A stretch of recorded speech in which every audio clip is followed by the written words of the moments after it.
Ayin, Amid Base, 70b. We saw yesterday that there are three Chagiga offerings, or Chag offerings, holiday offerings that we bring for Yantiv. There's the Chagiga that comes on the 14th, and that's the subject matter of our Mishnah, which is something that's brought on the 14th in specific cases when needed in order to eat the Korban Pesach ala Seva, to eat the Korban Pesach when one is satiated. There's a Chagiga of the 15th, which is the first day of Yantiv, the holiday offering itself. And then there's Shalmei Simcha. The Shalmei Simcha is the obligation to have meat as a part of the joy of Yantiv, and we bring a korban, a shlamim, a peace offering, of which the meat would then be part of the simcha of the Yantiv. The obligation of the Chagiga is something that must come from a previously non-designated korban, a korban that something that had not been designated as something. As a korban, so you have it has to come min hachulin, from something that's mundane, a regular animal. Whereas the Shalmei Simcha, the peace offering, is allowed to come even from something that's pre-designated. So that could be a shlamim, that could be a chagiga, the peace offering that was designated on the 14th for the 14th, which sometimes you need to bring, sometimes you don't need to bring. That can also serve as the Shalmei Simcha, as the peace offering that would be brought for Simcha, for the joy of Chag. And that's what we saw yesterday towards the beginning of Daf Ayin. And here the Gemara at the end is going to address that as well. Amar Ula said, Amar Rabbi Elazar, that Rabbi Elazar said, Shlamim sheshachta me'erev Yantiv, a shlamim that was shechted me'erev Yantiv, that was brought before Yantiv. You cannot fulfill your obligation with this korban. You can't use it as the chagiga of the 15th day, which, as we said, has to come from a previously undesignated animal. It can't come from an animal that was designated. That was designated as a chagiga, and since this was designated as a chagiga the 14th day, you can't bring it as a chagiga the 15th day. And even though that the Shalmei Simcha, the peace offering, the shlamim, that's brought for Simcha, for the joy of Yantiv, can come from a previously designated korban, nevertheless, since you brought it on the 14th, it doesn't work either, because, as he's going to say, it has to be brought on Yantiv itself, and this was brought before Yantiv. Mishum Simcha, you can't fulfill the obligation of the Simcha with this. The Chsifra says, V'zavachta, v'samachta. The Pasuk says, and you will bring the offering, and you will be joyous before Hashem. And so in the same verse it says, Zavachta and Samachta. You'll bring it as an offering, and you will be joyous. Be'inan Zavicha, B'shas Simcha. Which tells us that the shechting of this korban has to happen at the time of Simcha, which is already on Yantiv. It has to already be Yantiv in order to fulfill the obligation of bringing this korban. So even though it's allowed to come from this obligation of the shlamim is allowed to come from something that's pre-designated for something else, like the chagiga of the 14th, but nevertheless, you won't fulfill that obligation unless you actually shecht it on the 15th. Veleka. In this case, you didn't do that. You did it on the 14th. And also, you can't fulfill the obligation of the 15th of Nisan Chagiga, or the 15th of Sukkot by Tishrei. Mishum Chagiga, why not? We have a davar shebechayva, because the Chagiga is an obligatory korban. B'chol davar shebechayva ein ba ela min achud. And in general, as we saw, besides for the Shalomim, the Shalmei Simcha, which was the exception, in general, the rule is that any korban coming as an obligatory korban has to be brought from chulin, from something that's mundane, not previously designated as another korban. Lema Messiah. So let's say we can prove Ula and Rabbi Elazar's point that you cannot bring the korban that was shechted on the 14th day, Erev Yantiv, as your carbon as a chagiga or as shalmi simcha. So the Gemara brings the pasuk. The pasuk says that on Yontif you shall be joyous, v'yisa'ach sameach, and then it repeats itself. It says, and you shall be but joyous. L'rabbis leili Yontif achar. So with that additional joy there is to tell you that the last night of Yontif has an obligation of simcha, that you have to have meat from the shalmi simcha on that night as well. L'rabbis Yontif achar l'simcha. And Rashi says, as opposed to the next day, the 8th day does not have such an obligation. Tosis says it does. But either way, this is coming to add the last night of Yontif. You tell me that it means to include the last night of Yontif, meaning the night of the 8th day. Maybe it comes to include the first night. Talmud loymar ach cholak. Well, since it says ach, which is limiting, because it says but you shall be but joyous, only joyous. So that ach actually is limiting in a way, and it's usually meant to split a day. So my time ach cholak is telling you that it's going to split the first day. The first day, the night has no obligation of meat for joy of the Yantiv from the Shalmi Simcha, from the peace offering brought for the joy and for the Simcha of Yantiv. However, the last night would need it. So the Gemara says, my time, why do you think that the first night is excluded? The last night is included. Must be. The reason is because since the Shalmi Simcha, the meat that you're going to have is from the peace offering, and the peace offering has to be brought on the 15th by day. So how are you going to have that meat at night on the night before when Yontif comes in? The first night of Yontif, you simply, it's a practicality. You don't have a carbon that you've brought because you can't bring it on the 14th. Proof to Rabbi Lazar that you can't bring it on the 14th because that's not the time of Simcha yet. So you have to bring it on the 15th. So practically, you just don't have that meat. Whereas the last night of Yontif, you still have a carbon that was brought on a day of joy to give you the meat for the joy. So the Gemara says, look, the reason is something else. Ma'rois, as the Bryce itself says, as they asked its own question, what did you see that made you include the last night of Yontif but exclude the first night of Yontif? Because there's joy leading up to that night, the last night of Yontif, because there's no joy beforehand.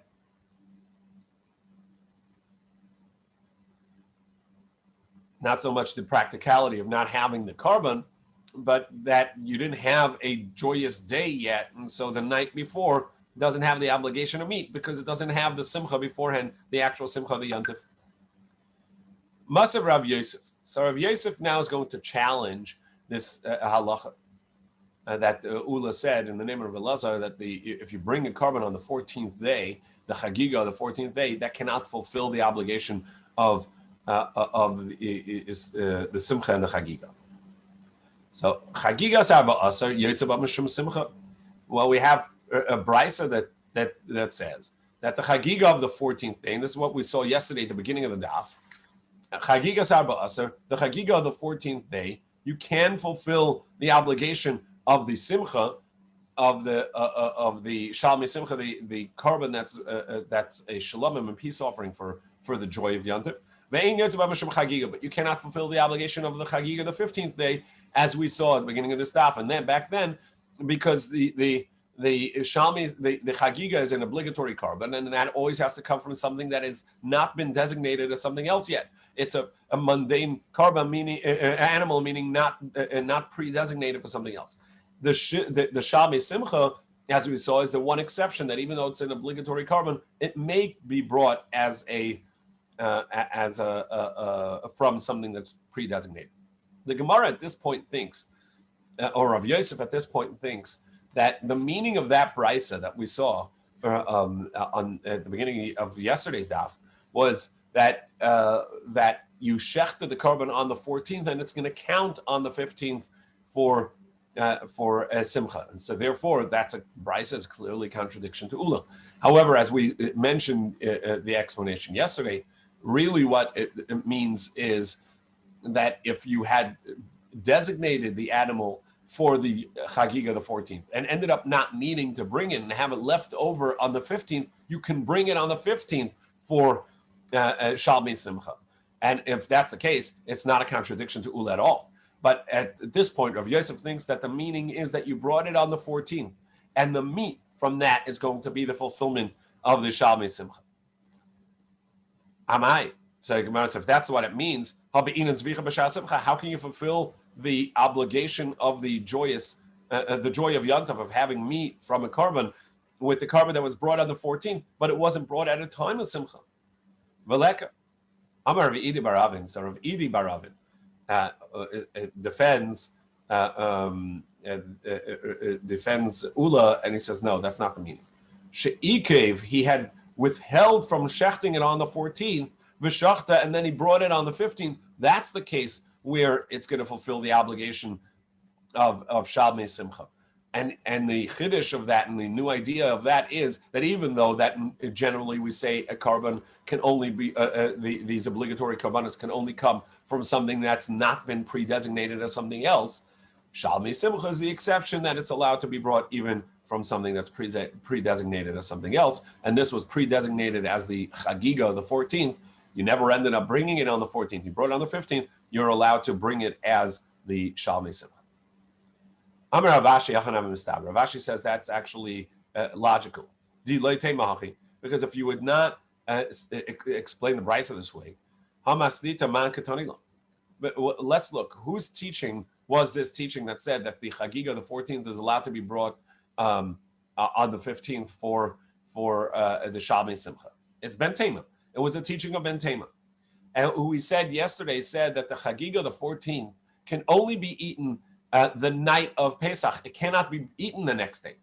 Ben Tema Apostle Labalina. So he says that if it was brought on the 14th, you cannot eat it on the 15th. You actually, it's prohibited to be eaten once the sun comes up on the 15th. So what does it mean that you'll be able to fulfill your obligation of having eaten meat for Simcha with the korban of the 14th day? Actually, once the morning comes, it's prohibited to be eaten at all. Shmamina. So indeed, it cannot mean that you shechted on the 14th and are eating it on the 15th as a fulfillment of the Shalmei Simcha, because that actually is not permissible according to Ben Tema. Rather, it means that you had designated it as a korban for the 14th. You didn't end up bringing it on the 14th, and now on the 15th you bring it for the Shalmei Simcha, for a different type of obligatory korban, and you'll fulfill the obligation. Masiv Rava. So Rava challenges this idea of the Simcha on the 8 days. It says, Ha'halel v'asimcha shmoina. Hallel, the saying of Hallel with the bracha, the full Hallel, is 8 days, as well as Simcha is 8 days. This is on Sukkot, where you say the full Hallel all 8 days, and the obligation of Simcha is for 8 days. Now, v'yamas being as vicha b'shas Simcha, and if you say there's an obligation that you can only bring the korban on the time that there is Simcha, that's when you can bring the Shalmei Simcha, the peace offering for Simcha, for joy. Well, there are actually many times that it won't work out because you can't bring for 7 days because of Shabbos. Elo Shiva, you'll only have it 7. For instance, Shachal Yantav Arishon is b'Shabbos. If the first day of Yantav is Shabbos, you can't have brought the korban the day before because that's not yet Yantav. You can't bring it today because it's not obligatory for today. You can bring it tomorrow or the next day. So you will not have a korban that day. Amar Rav Huna Berei Rav Yeshua. So Rav Huna, the son of Rav Yeshua, says, no, actually, you're right. You can't bring the specific Shalmei Simcha, the peace offering brought for the joy, but there are other korbanos that you bring on Yantif that are even when it's Shabbos, and that's what you're going to be eating. For instance, what would it be? That on Yantif, on Sukkot, there are goats brought as chatos, as a chatas offering, part of the yontif offerings, and that would be brought, and so you can eat that as your yontif joy meat. Amar Rava shtei tshuvas b'David. That Rava says, I don't understand. That doesn't. Two responses to that would challenge that. Chada the seirei golem chayne chalim tzli enacham. Since it's yontif, you're not allowed to. Since it's Shabbos, you would not be eating this roasted. You would only be eating it raw because you can't cook this on yontif. There's no the mitzvah is to bring the carbon. The mitzvah is not to eat the carbon. Even the carbon Pesach, you couldn't. What you needed to eat that night, you would not be able to roast on Shabbos. The seirei regalim, you're not allowed to eat them. You're not allowed to roast it on Shabbos. You can only eat it raw. And then v'simcha b'chai leka, and there's no joy of eating raw meat. That's not adding to your simchas yantiv. So that's number one. The problem is how are you going to cook this? And besides, who gets to eat that? Kahanim oichlin, Yisrael b'masamechin. The Kahanim eat it. The non-Kahanim, the rest of the Am Yisrael, what are they eating for their Simchas Yantiv? So therefore, he said, must be that you're allowed to bring the Shalmi Simcha even the day before. You can, on Erev Yantiv, bring the Shlamim, and even though it's not yet the time of Simcha, you can bring it for the Simcha the next day. Our Papa said, no, that's not the meaning. Rather, the joy of the 8 days doesn't have to be only in meat. If you don't have meat to eat, so then with nice clean clothing, v'yayin yashin and good wine, and that's sufficient. It doesn't have to be that you have meat from a shalomim in order to fulfill this. However, kiyasa Ravin, Amar Rabbi Elazar. However, when Ravin came, and as we mentioned many times, both Ula and Ravin would travel from Eretz Yisrael to Bavel to teach the teachings of the academy in Eretz Yisrael. So Ravin, he said in the name of Rabbi Elazar, actually the reverse, Shlamim Shashachtem Erev Yantiv Yaitza Mehem Mishum Simcha, that indeed, if you brought the Shalmei Simcha on the 14th day, Erev Yantiv, for the purpose of Yantiv, that you will fulfill your obligation by eating the meat on Yantiv from this carbon. It's only on the Chagiga that you cannot bring on the 14th day. You bring it on the Chagiga has to be brought on the 15th day. And he explains, you fulfill the obligation of the joy because there's no necessity to have the shechting during the time of Yantiv, during the Simcha, as long as you can eat it during the Simcha. That's going to bring you the joy of Yantiv. However, if you had designated it for the Chagiga, the 14th day, you can't bring it on the Chagiga, the 15th day, because the Chagiga of the 15th day is an obligatory carbon. And anything that's an obligatory carbon, except the Shalmei Simcha, as we said, can only come from a previously undesignated carbon, animal, and not something that's been designated as a carbon. So what we thought earlier was proof to Ula's limit that it has to be brought on the 15th day. Now that Ravin says in the name of Elazar that it can be brought on the 14th day, we're going to bring it as a challenge. So we have a contradiction. When the Torah says the additional time, and you shall be but joyous, then that we learn from that it includes the last night of Yantiv, l'simcha, to the obligation of having meat from the carbon for joy of Yantiv. You say it's to include the last days, the last day of Yantiv. Maybe it's to include the first night of Yantiv, which we already said. The Brisa says that when it says you shall be but joyous, that limits it and splits the day. The night does not need joy, does not have the obligation of having the meat. Of course it needs joy. Doesn't have to have the meat from the carbon for joy. And the day does have to have the simcha, the meat for that. Now, my time, what's the reason that the night is excluded from the obligation of having meat for joy and the day is included? Isn't it because you have nothing to be joyous with, because you can't bring the carbon on the 14th day, so you never, because it has to be brought on the time of joy, and so you don't have any meat yet? Like, that's not the reason. as we explained in the Brisa before. What did you see to include the last night of Yontiv? And to exclude the first night of Yontiv,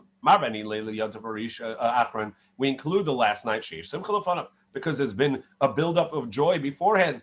So we extend it into there. But we exclude the first night because there's been no joy beforehand, so there's no obligation yet until the day. Amrav Kanahana. Okay, another halacha that we have on the Chagiga of the 15th day is that you bring the carbon on that night, on that day, on the first day of Yantiv, and that night you have to bring the parts that go onto the mizbeach, onto the altar that to be burnt up. They have to go on and on that day or that evening, and if it's left over until the morning, it would be invalidated. Shenemar, as it says, "V'lo yolen chelav chagi ad boker." You shall not leave overnight the fats of my chag, of my holiday offering. V'samech le reishis, and it says afterwards, reishis bikuri ad mascha, that the first of your produce you shall bring. But the juxtaposition to the word reishis, the first, comes to tell you that we're talking about the first night. Don't leave it over to the first morning. That when it says in the morning, don't leave it over to the morning, it means don't leave it over to the first morning. And generally, a chagiga is a peace offering, a shalomim.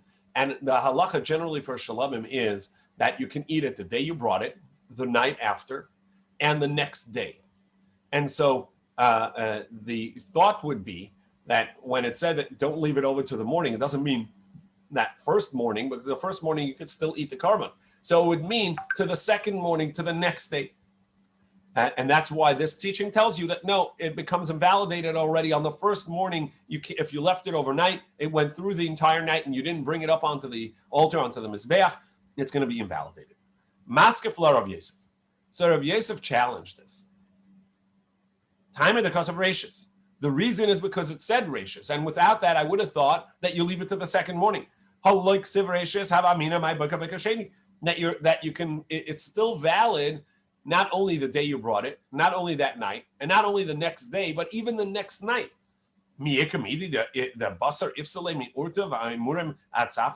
Is there ever such a thing that the eating of the carbon is already, its time is expired? You're not allowed to eat it anymore because, as we said, the shalomim, you're allowed to eat the day you bring it, that night, and the next day. So once the evening comes, once nightfall comes, on the second day, you can no longer eat it anymore. But the offerings that go on the mizbeach, those are going to be kosher or valid on the mizbeach until the next morning. Do we have such a thing that the bringing on the mizbeach goes farther and longer than where you're allowed to eat the carbon itself? Abai says, why not? We have that with our subject matter, the Pesach. Pesach, the carbon Pesach. We'll see later, there's a big machlokas between Rabbi Eliezer, Rabbi Elazar ben Azariah, and Rabbi Akiva, until when you can eat the carbon Pesach. This that you have to eat it by midnight, is it a Torah obligation? You have to eat it by midnight? Or as Rabbi Akiva says, really it's until the morning, but eat it by midnight so that you don't get caught up with and have any leftovers, which is prohibited. However, Rabbi Elazar ben Azariah says that the basar, that you can only eat the carbon Pesach until midnight. But you can bring the parts that go on the mizbeach until the morning. So you see that there is a concept like this, that it goes beyond the time that you can eat it.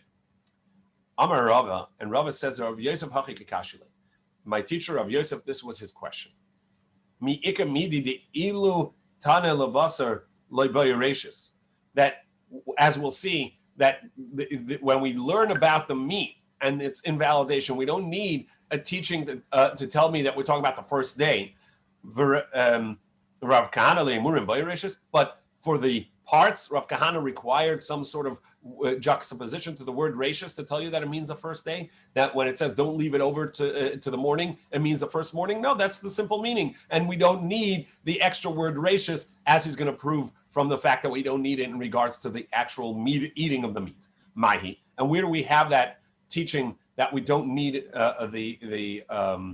the extra the word rachis to teach you that it means the first day. The Tanya, we learned.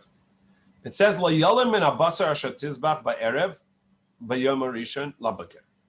The pasuk says, do not leave over the carbon that you brought on that first day. It says, do not have chametz in your house, in your possession, and don't leave over of the meat that was shechted on that evening on the first day in the morning. So now we go to Ayin Aleph on the base, 71b at the top. Limaid. So what does this teach you? What carbon is this talking about? Limaid al chagigas yudalid shenechelos l'shnei yamim v'layla echad. That tells us that the chagiga itself, that was brought on the 14th day together with the carbon Pesach, that's eaten not only on that night, but it can be eaten the next day as well.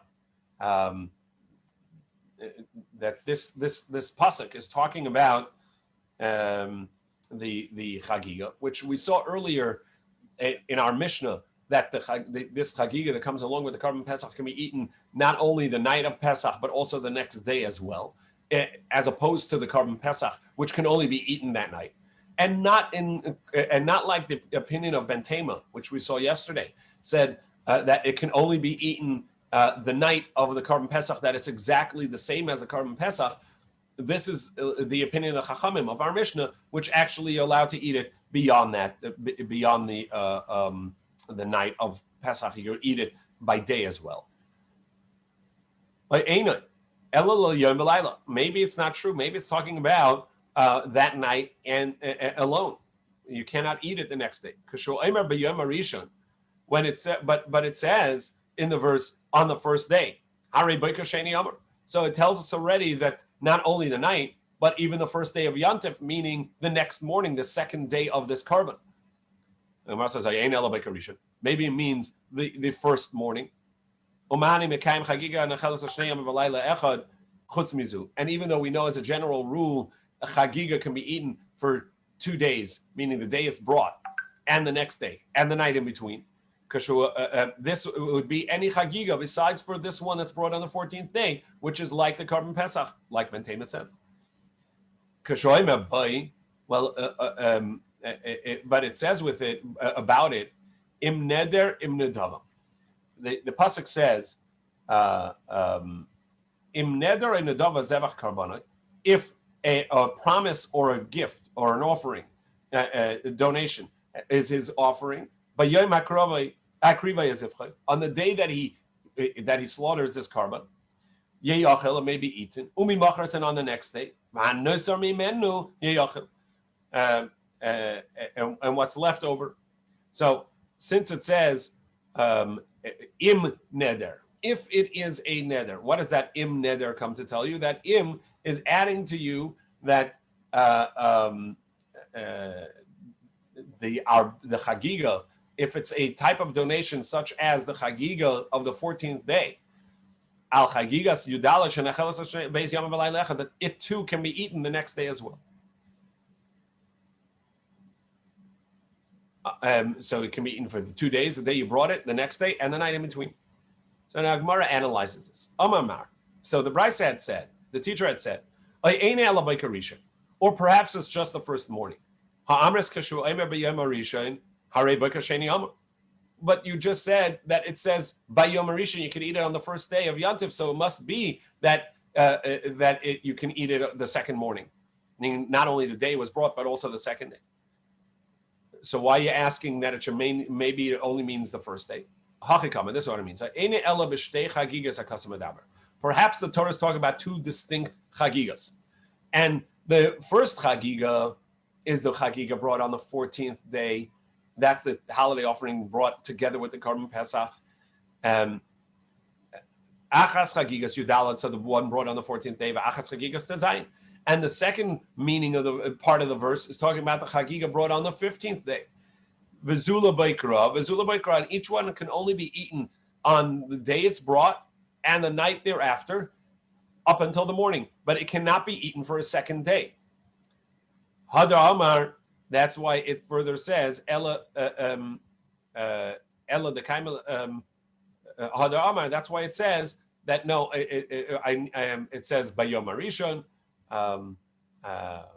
Chagiga, that Im Neder Im Nadava, the Im is there to tell you that it can be eaten for 2 days.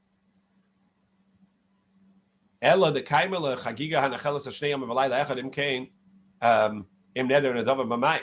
So that we say, okay, so since we have the teaching of Im to tell you that the Chagiga can be eaten the second day, what's that talking about? If you told me that both the Chagiga of the 14th day and the Chagiga of the 15th day cannot be eaten the next day, can only be eaten the day it's brought plus the night, so in what scenario are you going to have it eaten for a second day as well? You just said that it means only the day it's brought and the night after. That too, you just said that the next morning, it's already invalid.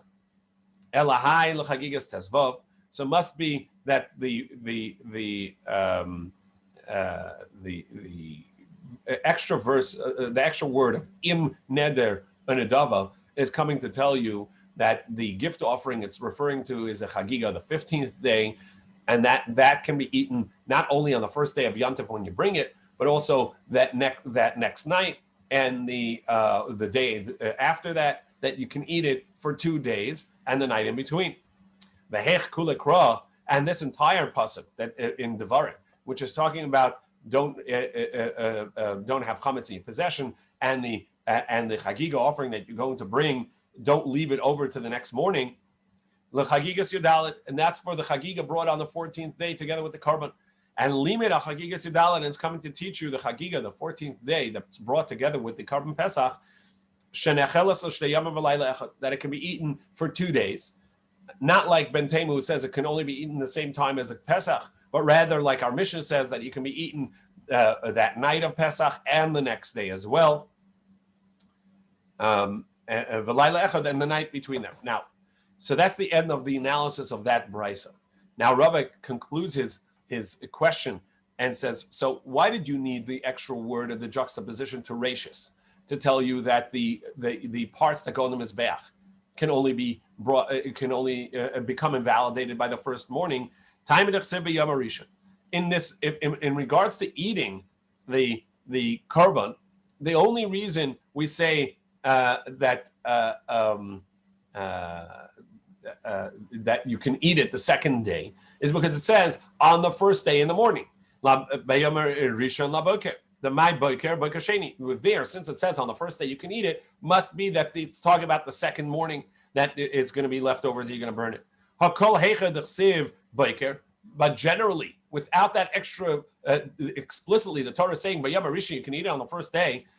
We would know that we would think that the morning always means the first morning you're going to encounter.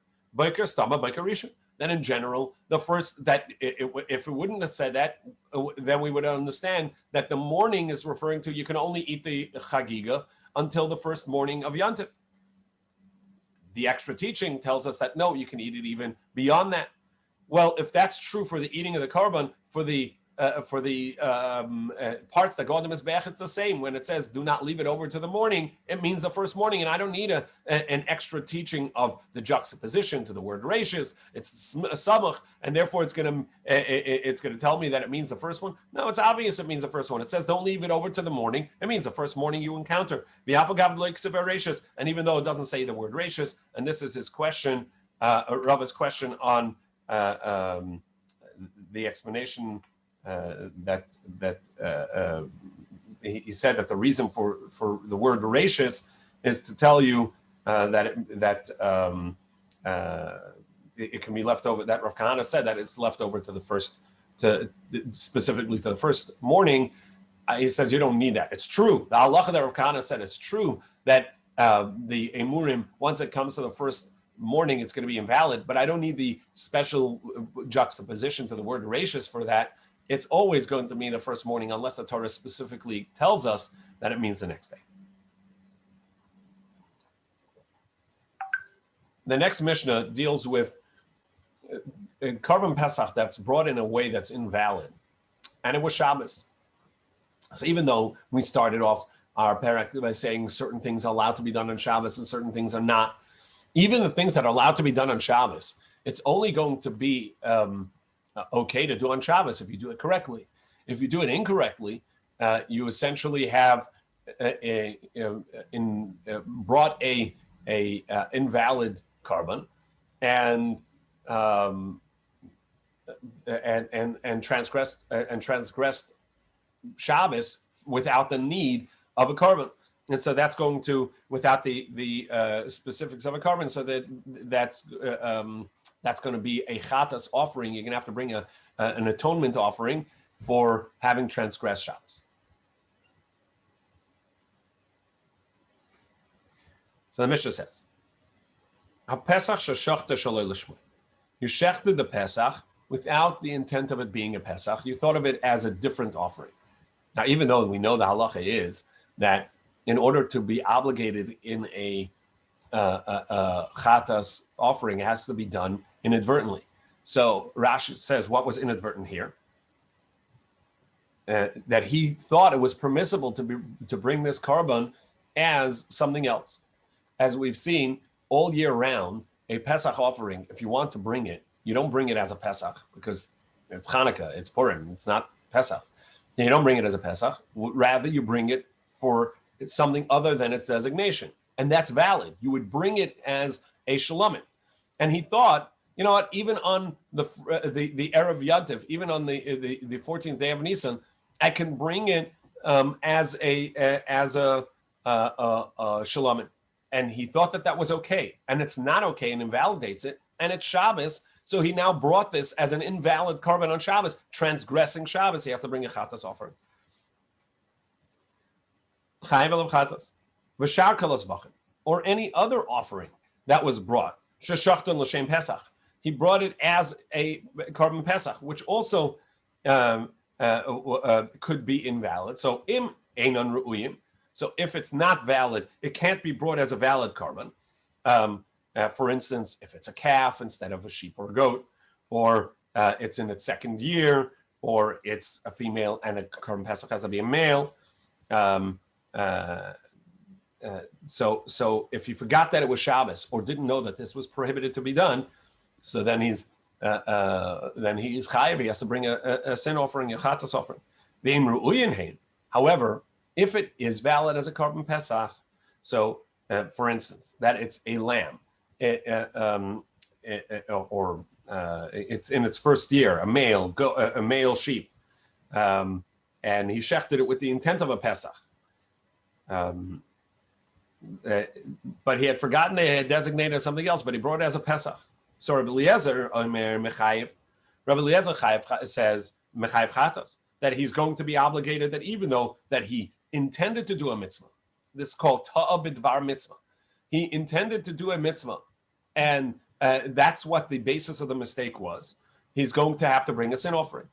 Whereas Rabbi Yeshua says is exempt, because since it's a ta'a b'dvar mitzvah, since his mistake was in regards to a mitzvah, trying to do a mitzvah, and in fact the mitzvah was valid, v'asa mitzvah, even though that it's not the mitzvah that's supposed to have been done, and it's not done in the way that it's supposed to have been done, but nevertheless, some mitzvah was done here, so he doesn't bring a chatas, a sin offering, by this rule of ta'a b'dvar mitzvah, v'asa mitzvah. If you made a mistake about doing a mitzvah, and indeed fulfilled some mitzvah, because he brought the carbon, and it's a valid carbon, even though that it's not the Pesach you're supposed to be in, and therefore wasn't valid as a Pesach. But as a general rule, we say that all karbanos that you bring with the intent of it being something other than it was designated as, it will be a valid carbon. Besides for Pesach and Chatas. Pesach, therefore, if you brought the Pesach for the wrong thing, it's going to be invalid, so you didn't end up doing a mitzvah. Or a Chatas would be the same; it wouldn't count as a mitzvah. But over here, where it was first designated as, let's say, a shalomim, and you brought it as a Pesach, so that's going to be a valid carbon, even though you didn't fulfill the obligation of Pesach, and you didn't fulfill the obligation of what it was originally brought as. But nevertheless, it's going to be a kosher carbon, and and so therefore it's ta'abed var mitzvah. You made a mistake about doing a mitzvah, va'asa mitzvah, and indeed fulfilled a mitzvah on Shabbos, so you won't bring a chatas offering. That's what Rabbi Yeshua says. Amalei Rabbi Eliezer. So Rabbi Eliezer challenged him by an argument. Uma Pesach shehu muter l'shmoi. A carbon Pesach today, I'm allowed to bring it if I intend for what it's designated as. However, kishashina shmei chayiv. But if I brought it with intent for a different carbon, not its designation, I will have transgressed Shabbos and bring a chatas. So if this is about, if that's true about a carbon that I'm supposed to bring today, for sure, if I'm not supposed to bring this carbon today, a carbon, let's say a shlomim, that I'm not allowed to bring today because it's Shabbos. And then not only am I not allowed to bring it, but I intended for something other than what it was designated. Then for sure I should be chayiv.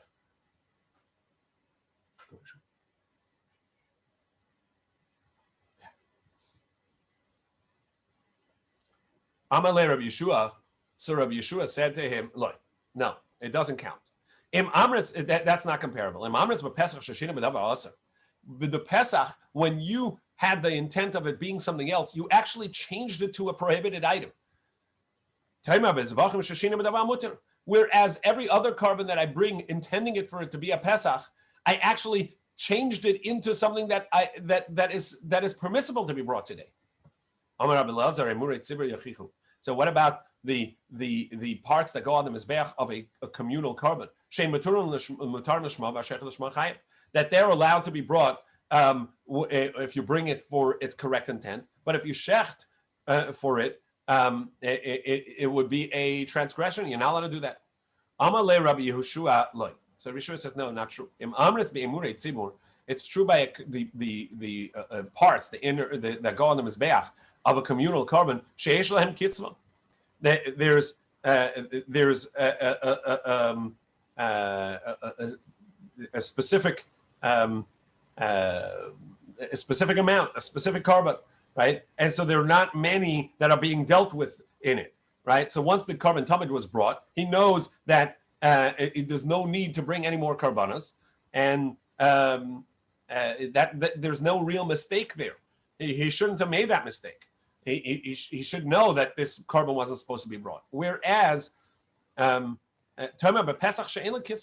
by carbon Pesach, how's he supposed to know? He doesn't know if there's 100,000, 101,000 carbon Pesachs that have to be brought this year. So if somebody hands him a carbon, he thinks that's what it is. It's a carbon Pesach, and he brings it. And that's